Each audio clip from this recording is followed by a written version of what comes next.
जानते हैं, जिंदगी में सपने तो हर कोई देखता है, लेकिन अपने सपनों को, अपने पैशन को पहचान कर अपने लिए एक टारगेट बनाना, लक्ष्य बनाना और उन लक्ष्यों को पीछा करना, इस तरह से पीछा करना कि वो सपने साकार हो जाएं, ये कोई कोई ही कर पाता है। पर अच्छी बात यह है कि जब इस तरह से कोई कुछ करता है तो वह हमारे लिए एक उदाहरण प्रस्तुत कर देता है, और उन उदाहरणों को समझ करके, सीख करके हम भी उन फुटस्टेप्स को फॉलो करके अपने लक्ष्य का पीछा कर सकते हैं, अपने सपनों को साकार कर सकते हैं। तो आज की ये बुक समरी, आज की ये स्टोरी कुछ इसी बारे में है। तो आज की समरी है बिल गेट्स।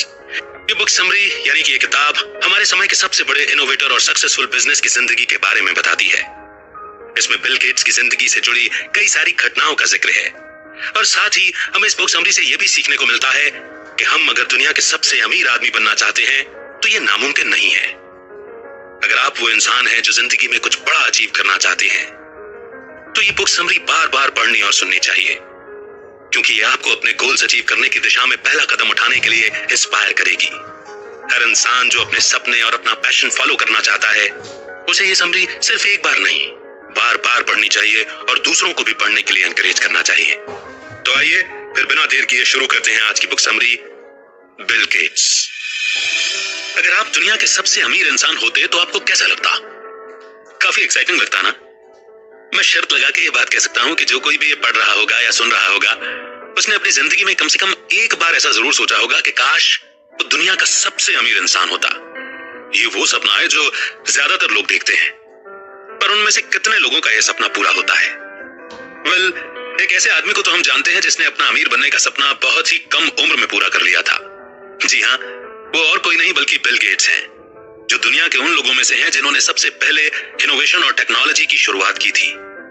उनके अंदर टैलेंट, बिजनेस स्किल और ह्यूमैनिटी का परफेक्ट बैलेंस है। हम सब ने उनका नाम सुना है, हम सब जानते हैं कि उन्होंने क्या कुछ हासिल किया है, लेकिन क्या हम में से हर कोई उनके जीवन के बारे में जानता है? वो क्या थे, कैसे वो इस मुकाम पर पहुंचे? ये शायद हम में से बहुत से लोग नहीं जानते होंगे। सपने तो सब देखते हैं, पर सिर्फ कुछ ही लोग उन सपनों को पूरा कर पाते हैं। ये लोग किसी मैजिकल पावर के साथ नहीं जन्मे होते, ये हमारे जैसे ही लोग हैं, लेकिन उनमें कुछ तो खास बात होती है। तो क्या है ये खास बात? वो क्या बातें हैं जो उन्हें औरों से अलग बनाती हैं? दुनिया में ऐसी कोई वजह नहीं है जो आपको वो हासिल करने से रोक सके जिसे पाने का आप सपना देखते हैं। इन रिवोल्यूशनरी लोगों को देखिए, इनसे हम काफी कुछ सीख सकते हैं। जैसे इन्होंने अपने लिए खुद रास्ता बनाया, वैसे ही हम भी बना सकते हैं। तो आइए उस इंसान की कहानी सुनते हैं जो दुनिया का सबसे अमीर और ऑल टाइम इन्फ्लुएंशियल इंसान माना जाता है, यानी Bill Gates. William Gates senior और मैरी मैक्सवेल के घर 28 अक्टूबर 1955 के दिन रात 9 बजे के बाद एक बच्चे का जन्म हुआ, जिसका नाम रखा गया विलियम हेनरी गेट्स III। इनकी family upper middle class family थी, जहां सबने अपनी जिंदगी में बड़े बड़े मुकाम हासिल किए थे। बिल गेट्स एक ऐसे परिवार में पैदा हुए थे जो अमीर और बिजनेस माइंड लोगों का परिवार था। ये लोग पॉलिटिकल कनेक्शन तो रखते ही थे, साथ ही कम्युनिटी सर्विस में भी विश्वास रखते थे। बिल गेट्स के पिता एक जाने माने लॉयर थे, जिनकी पहुंच काफी ऊपर तक थी, और उनकी मां एक सम्मानित लोकल टीचर थी, जो अपनी पूरी जिंदगी लोकल कम्युनिटी सर्विस से जुड़ी रही। बिल अपने भाई बहनों में बीच के थे, उनसे बड़े एक भाई और एक छोटी बहन थी। बिल को बचपन से ही हर सुख सुविधा मिली थी, जो उनके लिए एक स्ट्रॉन्ग फाउंडेशन की तरह थी। वो बचपन से ही काफी आजाद और खुले माहौल में पले बड़े थे। घर पर भी उन्हें खूब सारा प्यार, दुलार और अच्छी देखभाल मिली थी। उन्हें कभी किसी चीज की कमी महसूस नहीं हुई। बिल की सोशल लाइफ शुरुआत से ही काफी एक्टिव रही थी। वो बचपन में ही कई तरह की एक्टिविटीज करते थे और स्पोर्ट्स में भी बढ़ चढ़ करके हिस्सा लिया करते थे। कुल मिलाकर बिल का बचपन बेहद खुशहाल था। जैसे जैसे बिल की उम्र बढ़ती गई, उनके शार्प और इंटेलेक्ट माइंड के लक्षण नजर आने लगे। बचपन से ही वो काफी तेज और चालाक लड़के थे और पढ़ाई में हमेशा अव्वल रहते थे।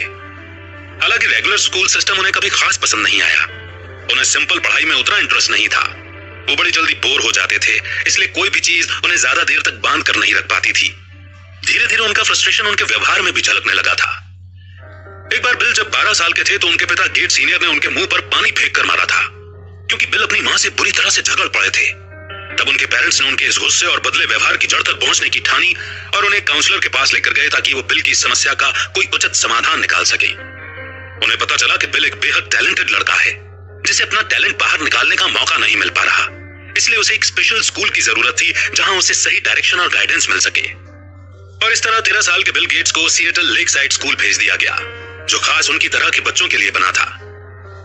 लेक साइड में काफी मुश्किल स्टडी प्रोग्राम रखा गया था, जिसमें बाकी स्कूलों के मुकाबले डिफिकल्टी के लेवल काफी ज्यादा थे, और साथ ही यहाँ बच्चों को पूरी फ्रीडम दी जाती थी ताकि वो अपना टैलेंट एक्सप्लोर कर सके। लेक साइड स्कूल में बिल गेट्स जैसे और भी लोग थे।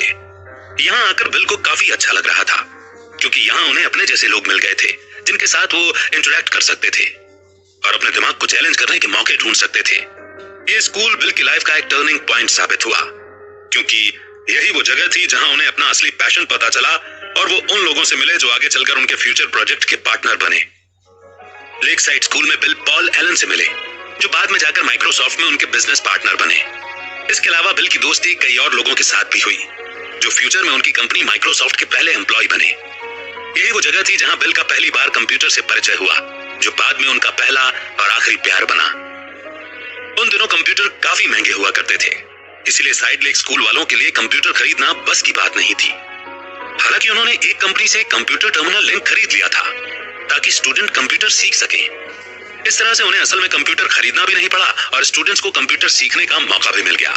यही वो वक्त था जब बिल गेट्स और उनके दोस्तों को पहली बार कंप्यूटर देखने और सीखने का मौका मिला था। बस फिर क्या था, वो लोग रात भर बैठकर कंप्यूटर के हर एक पहलू से वाकिफ होने की कोशिश करते। कंप्यूटर का उन्हें ऐसा नशा चढ़ा कि बिल और उनके दोस्तों ने कंप्यूटर पर वो सारे घंटे खर्च कर दिए जो कंपनी ने स्कूल वालों को दिए थे। नतीजा ये हुआ कि कंपनी वालों ने स्कूल को लिंक टर्मिनल देना बंद कर दिया। पर जल्द ही बिल गेट्स को कंप्यूटर सीखने का एक और मौका मिला। 1968 में सिएटल में जब कंप्यूटर सेंटर कॉर्पोरेशन बनाया गया और वहां के ओनर का बेटा लेक साइड स्कूल में पढ़ रहा था, जिसकी वजह से स्कूल को दोबारा लिंक टर्मिनल मिल गया। गेट्स और उनका पूरा गैंग पूरे पैशन के साथ कंप्यूटर सीखने में जुट गए। हालांकि इस वजह से कंप्यूटर सेंटर कॉर्पोरेशन को काफी दिक्कत आने लगी, क्योंकि सिस्टम बार बार क्रैश हो रहा था। और सबसे बड़ी बात तो यह थी कि बिल और उनके इस हैकर गैंग ने कंप्यूटर का सिक्योरिटी सिस्टम तोड़ डाला था। और सिर्फ इतना ही नहीं, वो लोग उन फाइल्स में भी छेड़छाड़ करते थे जो स्कूल स्टूडेंट्स के लॉगिन के समय का रिकॉर्ड रखती थी। कंपनी को उनका यह कारनामा जरा भी पसंद नहीं आया और उन्होंने बिल और उनके दोस्तों का कई हफ्तों तक कंप्यूटर सीखना बैन कर दिया। बिल गेट्स की जिंदगी के ये वो सुनहरे दिन थे जब बिल गेट्स और उनके दोस्तों पर कंप्यूटर सीखने का पैशन था, जिसके चक्कर में उनकी क्लास भी मिस हो जाती थी और असाइनमेंट भी देर से सबमिट होते थे। ये पूरा ग्रुप प्रोग्रामिंग का दीवाना था और उन्हें अपना पैशन मिल गया था। बिल गेट्स और पॉल एलन अपनी कंप्यूटर स्किल अब असल दुनिया में अप्लाई करने को बेचैन हो रहे थे, जिसके लिए उन्होंने 1968 में the lake side programmers group बनाया। अपने पहले मौके के लिए उन्हें ज्यादा हाथ पैर नहीं मारने पड़े। बदकिस्मती से कंप्यूटर सेंटर कॉर्पोरेशन काफी प्रॉब्लम में चल रहा था, क्योंकि उनके साथ ठीक वही चीज हो रही थी जिसकी वजह से उन्होंने लेक साइड प्रोग्रामर्स को बैन किया था। उनका सिस्टम बार बार क्रैश हो जाता था और कंप्यूटर की सिक्योरिटी भी काफी कमजोर थी। कंपनी ने स्टूडेंट्स को हायर कर लिया और उन्हें सिस्टम में बग्स का पता लगाने को कहा। बदले में कंपनी ने उन्हें वो एक चीज दी जिसकी बिल और उसके गैंग को बहुत जरूरत थी, यानी unlimited computer time. Computer centre corporation की मदद के बदले में लेक साइड प्रोग्रामर्स के ग्रुप को कंप्यूटर पर अनलिमिटेड टाइम मिला और इसके कारण इस ग्रुप को अपनी स्किल निखारने का जो मौका मिला, उसकी वजह से उन्हें बाद में माइक्रोसॉफ्ट डेवलप करने में काफी मदद मिली। फिर जल्द ही उन्हें एक और मौका मिला और ये मौका उन्हें इंफॉर्मेशन साइंस इंक ने दिया। वो चाहते थे कि लेक साइड प्रोग्रामर्स उनके लिए एक पेरोल प्रोग्राम लिखे। ये पहला ऐसा मौका था जहां इन प्रोग्रामर्स को काम के साथ साथ पैसे भी मिल रहे थे। हालांकि आईएसआई के साथ डील करने के लिए उनकी कंपनी का एक लेजिटिमेट यानी कि मान्यता प्राप्त कंपनी बनना जरूरी था और तब बिल गेट्स और पॉल एलन ने ट्रॉफो डेटा नाम से अपनी पहली कंपनी खोली और ये कंपनी बिल गेट्स के कॉलेज जाने तक बनी रही। अपने सॉफ्टवेयर के साथ हर कंप्यूटर के लिए उन्हें पैसे मिल रहे थे। इस बिजनेस वेंचर से उन्होंने करीब $20,000 कमाए। लेक साइड में अपने शुरुआती सालों में ही गेट्स को लेक स्कूल ने एक जॉब ऑफर की, जहां उनके स्कूल के लिए एक शेड्यूलिंग सिस्टम बनाना था। गेट्स और पॉल ने अपने ये शुरुआती साल स्कूल के लिए सॉफ्टवेयर डेवलप करने में गुजारे। अपने सीनियर सालों में भी वो लोग ऐसे मौकों की तलाश में रहते थे जहां उनकी स्किल्स भी इंप्रूव हो सके और साथ में कमाई भी हो जाए। जल्दी ही उन्होंने लेक साइड स्कूल के लिए एक शेड्यूलिंग प्रोग्राम बना लिया। फिर सीनियर सालों में TRW ने उन्हें कांटेक्ट किया, क्योंकि ये कंपनी भी कंप्यूटर सेंटर की तरह ही अपने कंप्यूटर में कुछ इश्यूज फेस कर रही थी। तब पहली बार बिल और पॉल को एक ऑफिशियल जिम्मेदारी मिली कि वो सिस्टम में बग्स ढूंढकर उसे फिक्स करें और इसीलिए बिल और पॉल को पहली बार खुद की एक सॉफ्टवेयर कंपनी खोलने का आइडिया आया। लेक साइड स्कूल में सीनियर साल पूरे करते ही बिल को कॉलेज जाने का मौका मिला। उन्होंने अपने SAT में 1590 का स्कोर किया था, जो कि एक परफेक्ट स्कोर माना जाता था। उनकी जिंदगी का एक नया पन्ना खुलने जा रहा था। उन्होंने हार्वर्ड जाने की तैयारी शुरू कर दी। गेट्स को तब तक कोई आइडिया नहीं था कि वो हार्वर्ड जाकर क्या पढ़ेंगे, पर उन्हें अपने जैसे लोगों की कंपनी पसंद थी। अभी उन्होंने कुछ भी तय नहीं किया था कि वो क्या सब्जेक्ट लेंगे, इसलिए उन्होंने प्री लॉ में एडमिशन ले लिया। हार्वर्ड के अपने फर्स्ट ईयर में उन्होंने बेसिक कोर्स लिए थे, सिवाय मैथ्स प्रोग्राम के। उन्होंने एडवांस मैथ्स प्रोग्राम चूज किया क्योंकि गेट्स मैथ्स में जीनियस थे। जैसा कि जाहिर था, हार्वर्ड में भी बिल की काफी बढ़िया परफॉर्मेंस रही, पर वो खुश नहीं थे। कहीं ना कहीं उन्हें हमेशा यही महसूस होता था कि जैसे कोई कमी है, जैसे वो कुछ मिस कर रहे हैं। फिर एक दिन उन्होंने हार्वर्ड का कंप्यूटर रूम देखा। उन्हें ऐसा लगा जैसे उन्हें अपना बरसों का खोया खजाना मिल गया हो। वो अपने सामने दोबारा कंप्यूटर देखकर एकदम पैशनेट हो गए थे। इस दौरान बिल गेट्स और पॉल एलन हमेशा एक दूसरे के टच में रहे और अपने फ्यूचर प्लान्स की बात किया करते थे। दोनों मिलकर एक दिन एक कंपनी खोलना चाहते थे। कॉलेज के फर्स्ट ईयर में दोनों ने तय किया कि एलन अब उनके ही कहीं आसपास रहेंगे, ताकि दोनों मिलकर अपने फ्यूचर प्लान पर चर्चा कर सकें। पॉल एलन तब Washington university college drop out थे। एलन गेट्स के पास बोस्टन चले आए। उन्हें दिनों गर्मियों की बात थी, दोनों को हनीवेल में जॉब मिली। अब एलन ने गेट्स को खुद की सॉफ्टवेयर कंपनी स्टार्ट करने के लिए जोर देना शुरू कर दिया था, पर गेट्स को कॉलेज जाना और कॉलेज लाइफ पसंद थी और वो अपनी पढ़ाई बीच में नहीं छोड़ना चाहते थे। उन्हें अपने जैसे लोगों के साथ वक्त बिताना और पढ़ाई करना पसंद था। कुल मिलाकर बिल अभी कॉलेज छोड़ने के मूड में नहीं थे, लेकिन उन्हें नहीं पता था कि जल्दी ही उनकी जिंदगी में एक नया मोड़ आने वाला है। वो एक आम सा दिन था, पर कुछ ऐसा हुआ था जिसने पॉल एलन को बेहद एक्साइटेड कर दिया था। वो सीधा बिल गेट्स के हॉस्टल की तरफ भागे। पॉल के हाथों में एक पॉपुलर इलेक्ट्रॉनिक मैगजीन की एक कॉपी थी, जिसके कवर पर अल्टेयर की फोटो छपी थी। नीचे कैप्शन लिखा था, world's first microcomputer kit to rival commercial models. Bill और पॉल के लिए यह खबर बेहद सनसनीखेज थी। दोनों समझ गए थे कि ऐसा मौका बार बार हाथ नहीं आता। उन्हें पता था कि मार्केट में इस तरह के कंप्यूटर्स की बाढ़ आने वाली है, जिनके लिए सॉफ्टवेयर्स की जरूरत पड़ेगी। ये उनके लिए सुनहरा अवसर था। उन्होंने MITS को, जो कि अल्टेयर 8080 बना रही थी, कॉल किया और बताया कि उनके पास बेसिक नाम से एक सॉफ्टवेयर प्रोग्राम है जो अल्टेयर 8080 पर काम कर सकता है। उनकी बातों से MITS काफी इंटरेस्टेड लगी और दोनों लड़कों को एक मौका देने को तैयार हो गई। दरअसल गेट्स और पॉल ने सफेद झूठ बोला था। उनके पास कोई सॉफ्टवेयर रेडी नहीं था, कोडिंग का एक वर्ड भी नहीं। उनके पास सिर्फ एक मौका था जहां उन्हें खुद को प्रूव करना था। दोनों दिन रात मेहनत करके एक ऐसा बेसिक प्रोग्राम बनाने में जुट गए जिससे वो MITS को प्रेजेंट कर सके। कोडिंग का काम बिल ने संभाला, जबकि पॉल एक सिमुलेशन पर काम कर रहे थे ताकि उनका कोड अल्टेयर पर काम कर सके। अल्टेयर पर काम करना तो दूर, दोनों ने अल्टेयर पहले कभी देखा तक नहीं था। एलन स्कूल कंप्यूटर्स पर काम कर चुके थे। वो आज पहली बार अल्टेयर पर सिमुलेशन चलाने जा रहे थे, जो उन्हें MITS के आगे चलाकर दिखाना था। कोड को तैयार होने में 10 हफ्ते लगे। MITS को प्रेजेंटेशन देने के लिए एलन एयर ट्रेवल करके आए। कई सारी चीजें थी जो गलत हो सकती थी, जैसे कि अगर कोड में फॉल्ट निकला तो, अगर प्रेजेंटेशन फेल हुई तो, अगर सिमुलेशन अल्टेयर के साथ कंपैटिबल नहीं हुई तो। ऐसे कई डर एलन और गेट्स के माइंड में थे, लेकिन उनका यह सॉफ्टवेयर बहुत सक्सेसफुल रहा। हर चीज उनकी प्लानिंग के हिसाब से रही और MITS ने बेसिक सॉफ्टवेयर के राइट्स खरीदने की इच्छा जाहिर की। यही वो पल था जब गेट्स को एहसास हुआ कि सॉफ्टवेयर इंडस्ट्री में एक बहुत बड़ा भूचाल आने वाला है। वक्त की अहमियत और दुनिया की जरूरतों को समझते हुए गेट्स ने एलन के नक्शे कदम पर चलते हुए कॉलेज की पढ़ाई बीच में छोड़ने का फैसला कर लिया और इस तरह माइक्रोसॉफ्ट की शुरुआत हुई। बिल गेट्स ने जब कॉलेज छोड़ने का फैसला लिया तो उनके पेरेंट्स बड़े परेशान हुए। उनकी दिली इच्छा थी कि बिल लॉ की पढ़ाई पूरी करके अपने पिता की तरह एक लॉयर बने, लेकिन बिल के पक्के इरादे देखकर उन्होंने उसे अपने सपने पूरे करने की मंजूरी दे दी। बाद में बिल गेट्स ने कई बार इस बात का जिक्र किया कि उन्हें कॉलेज लाइफ पसंद थी और वो किसी को भी पढ़ाई बीच में छोड़ने की सलाह नहीं देंगे, लेकिन उन्होंने ये मजबूरी में किया क्योंकि ये उस वक्त के हिसाब से लिया गया एक बेहतरीन फैसला था। माइक्रोसॉफ्ट को अपना पहला असली ब्रेक तब मिला जब IBM ने उन्हें अपनी मशीन के लिए एक सॉफ्टवेयर डेवलप करने के लिए अप्रोच किया।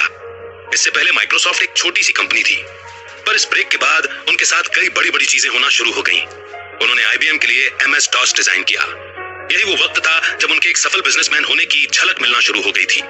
MS-DOS का सारा सॉफ्टवेयर बेचने और उन्हें सॉफ्टवेयर की ओनरशिप देने के बजाय माइक्रोसॉफ्ट ने उन्हें यह सॉफ्टवेयर यूज करने का लाइसेंस दिया और इस तरह सॉफ्टवेयर की ओनरशिप अपने पास ही रखी। IBM के हर कंप्यूटर की सेल पर माइक्रोसॉफ्ट को अपने सॉफ्टवेयर का कमीशन मिला, जो IBM के कंप्यूटर्स पर इंस्टॉल किया गया था। बिल का ये ब्रिलियंट आइडिया बाद में काफी काम का साबित हुआ। जब 80 के दौर में सॉफ्टवेयर इंडस्ट्री में एक बड़ा उछाल आया, उन्होंने IBM के कॉम्पिटिटर्स को भी MS-DOS यूज करने का लाइसेंस दिया। ये एक ऐसी डील थी जिसने इतनी कम उम्र में ही बिल गेट्स की किस्मत चमका दी थी। माइक्रोसॉफ्ट अभी सफलता की ऊंचाइयों पर पहुंची ही थी कि एक दुखद घटना घटी। पॉल एलन को होस्किन यानी ब्लड कैंसर की बीमारी हो गई थी। वो बहुत बीमार पड़ गए थे। माइक्रोसॉफ्ट की पूरी जिम्मेदारी अब बिल गेट्स पर थी। अब वो ही कंपनी के इकलौते रिप्रेजेंटेटिव थे, लेकिन कोई भी मुसीबत बिल को अपने सपने पूरा करने से नहीं रोक सकती थी। वो मेहनत से लगातार अपने काम करते रहे। 1985 में उन्होंने माइक्रोसॉफ्ट विंडोज का फर्स्ट एडिशन लॉन्च किया। ये वो फाउंडेशन थी जिस पर अगले 20 सालों तक पर्सनल कंप्यूटर चलते रहे। माइक्रोसॉफ्ट के लिए ये बेहद अहम अचीवमेंट था। इसके बाद बिल गेट्स ने डिसाइड किया कि वो माइक्रोसॉफ्ट पब्लिक बनाएंगे। 1986 में अगले साल माइक्रोसॉफ्ट का एक शेयर $21 के करीब पहुंच गया। बिल के पास माइक्रोसॉफ्ट के 45% शेयर थे और बाकी बेचे जा चुके थे। इससे उन्हें पहले $1 मिलियन की कमाई हुई। हालांकि अपनी दौलत का एक बड़ा हिस्सा उन्होंने अपने 45% से कमाया। माइक्रोसॉफ्ट का पब्लिक होना काफी सराहा गया। 1986 में बिल गेट्स की नेट वर्थ थी $350 मिलियन और अगले साल सिर्फ 31 साल की उम्र में वो दुनिया के सबसे कम उम्र के बिलियनियर बन गए थे और आने वाले 8 सालों में यानी 39 की उम्र में दुनिया के सबसे अमीर आदमी का टाइटल उनके नाम हो गया था। वो 2000 तक कंपनी के सीईओ के तौर पर बने रहे। हालांकि फिर उन्होंने अपनी पोजीशन छोड़ने का फैसला कर लिया। उनके बाद स्टीव बाल्मेयर सीईओ बने, हार्वर्ड में जो उनके रूममेट थे। बिल चीफ सॉफ्टवेयर आर्किटेक्ट के तौर पर काम करते रहे। हालांकि आने वाले 6 सालों में बिल को एहसास हुआ कि अब कुछ अलग चीजों पर फोकस किया जाए। उन्हें एहसास हुआ कि उन्हें सोसाइटी को वो लौटाना चाहिए जो उन्हें मिला था। बिल ने अब सोशल वर्क से जुड़े वेंचर्स पर ज्यादा फोकस करना शुरू किया और इस तरह 2000 में बिल और मेलिंडा गेट्स फाउंडेशन की शुरुआत हुई। ठीक उसी वक्त जब बिल गेट्स माइक्रोसॉफ्ट के सीईओ की पोस्ट छोड़ रहे थे। 2008 के आते आते बिल गेट्स की माइक्रोसॉफ्ट में फुल टाइम के बजाय पार्ट टाइम इन्वॉल्वमेंट होने लगी थी। वो और उनकी वाइफ लगातार अपने प्रयासों से इस दुनिया को और भी बेहतर बनाने की दिशा में काम कर रहे थे। उनकी फाउंडेशन गरीबों, बीमारों और बेसहारा लोगों की मदद के लिए काम करती थी। बिल और मेलिंडा अमेरिका के प्रति अपना फर्ज समझते हुए देश के एजुकेशन सिस्टम की बेहतरी के लिए भी कोशिश कर रहे थे और अपना योगदान दे रहे थे। बिल गेट्स ने अपनी पर्सनल कमाई का काफी बड़ा हिस्सा सोशल वर्क पर खर्च किया है। 2014 में सत्य नडेला को चीफ एग्जीक्यूटिव बनाकर बिल गेट्स ने डिसाइड किया कि अब वो चेयरमैन की पोस्ट और माइक्रोसॉफ्ट में अपना एक्टिव रोल दोनों छोड़ देंगे। हालांकि माइक्रोसॉफ्ट के फाउंडर और टेक्नोलॉजी एडवाइजर के तौर पर उनकी पोजीशन हमेशा बरकरार रहेगी। तब से लेकर आज तक बिल गेट्स अपने बिल और मेलिंडा गेट्स फाउंडेशन के जरिए समाज के जरूरतमंद लोगों की मदद करते आ रहे हैं, जो कि पूरी दुनिया में सबसे बड़ा चैरिटेबल ऑर्गेनाइजेशन ट्रस्ट है। आज भी जब दुनिया एक बड़ी महामारी और लॉकडाउन से जूझ रही है, बिल गेट्स की फाउंडेशन दुनिया भर में जरूरतमंदों की मदद के लिए प्रयास कर रही है। बिल गेट्स ने अपने काम से दिखा दिया है कि वो दुनिया के सबसे अमीर ही नहीं बल्कि सबसे दिलदार आदमी भी हैं। वो चाहते तो अपनी सारी कमाई सिर्फ अपने परिवार और अपने लिए रख सकते थे। उन्हें कोई कुछ नहीं बोल सकता था। आखिर वो अपने पैसे का जो चाहे सो करें। लेकिन इसके बावजूद उन्होंने लोगों का दुख अपना दुख समझते हुए उनकी भलाई का बीड़ा उठाया। उन्होंने न सिर्फ ढेर सारा पैसा कमाया बल्कि गरीबों और समाज के पिछड़े वर्ग को सहारा देकर अपनी जिम्मेदारी भी बखूबी निभाई है। तो ये थी दुनिया के सबसे मशहूर और सक्सेसफुल इनोवेटर और टेक्नोलॉजिकल संत की कहानी, जिनके अंदर बिजनेस करने का हुनर भी था। ऐसे इंसान बड़ी मुश्किल से मिलते हैं जिनके अंदर इतने गुण और इतनी अच्छाइयां हों। लेकिन अगर बात सर्वगुण संपन्न होने की है तो बिल गेट्स इसका एक बेहतरीन उदाहरण है। वो बेहद बुद्धिमान और मैथ्स के जीनियस थे। उनके अंदर बिजनेस करने की काबिलियत मौजूद थी और साथ ही साथ उनके अंदर अपने सपनों को पूरा करने के लिए मेहनत करने का जज्बा भी था। उनके शुरुआत के दिनों के स्ट्रगल, रात रात भर जागकर मेहनत करना और कोडिंग पर फोकस, इन सब चीजों ने उनके विशाल फ्यूचर एम्पायर की नींव रखी थी। और सबसे बड़ी बात तो ये कि उनके अंदर सही वक्त पर सही फैसला लेने की समझ थी और जहां जरूरत होती वो रिस्क लेने से भी नहीं डरते थे और वो ये भी जानते थे कि कहां अपने कदम पीछे खींचने हैं और कंपनी की भलाई के लिए कभी कभी दूसरों को भी मौका देना चाहिए। सबसे बड़ी बात तो यह थी कि सफलता की इन ऊंचाइयों पर पहुंचने के बावजूद वो जमीन से जुड़े रहे और अपनी इंसानियत नहीं भूले। उन्होंने बिना लालच के या बिना किसी निजी स्वार्थ के लोगों की भलाई की, क्योंकि वो जानते हैं कि पैसा ही सब कुछ नहीं होता। तो इसी के साथ हम पहुंच गए हैं स्टोरी के एंड में, जहां कंक्लूजन के जरिए हम इस बुक समरी की लर्निंग को रिवाइज करेंगे। तो इस स्टोरी से हमने क्या सीखा? बेशक इस स्टोरी ने हमें यह सिखाया कि कैसे दुनिया का सबसे अमीर आदमी बन सकते हैं और अपने सपने पूरा कर सकते हैं, पर साथ ही यह स्टोरी हमें बिल गेट्स की तरह एक बड़े दिल वाला, दिलदार इंसान बनना भी सिखाती है। और अब जब हमारे पास सारी जानकारी है, तो ये हम पर डिपेंड करता है कि हमें लाइफ में क्या करना है। हम इसे सिर्फ एक अच्छी कहानी समझकर एंजॉय करें और फिर भूल जाएं, या फिर आज और अभी से अपने सपने पूरे करने में जुट जाएं। मर्जी आपकी है, आप जो चाहें सो कर सकते हैं। तो बताइए कि बिल गेट्स की इस कहानी से सबसे अच्छी बात आपको क्या सीखने को मिली? कमेंट सेक्शन में लिखिए, आपके फीडबैक लिखिए। नेक्स्ट बुक समरी आप कौन सी सुनना चाहेंगे, आप हमें यह भी सजेस्ट कर सकते हैं। बहुत जल्द एक नई बुक समरी के साथ आपसे फिर होगी मुलाकात। और स्टोरीज हो या समरीज, लर्निंग को केवल नोट नहीं कीजिए, बल्कि लाइफ में इंप्लीमेंट करना भी शुरू कीजिए। All the very best.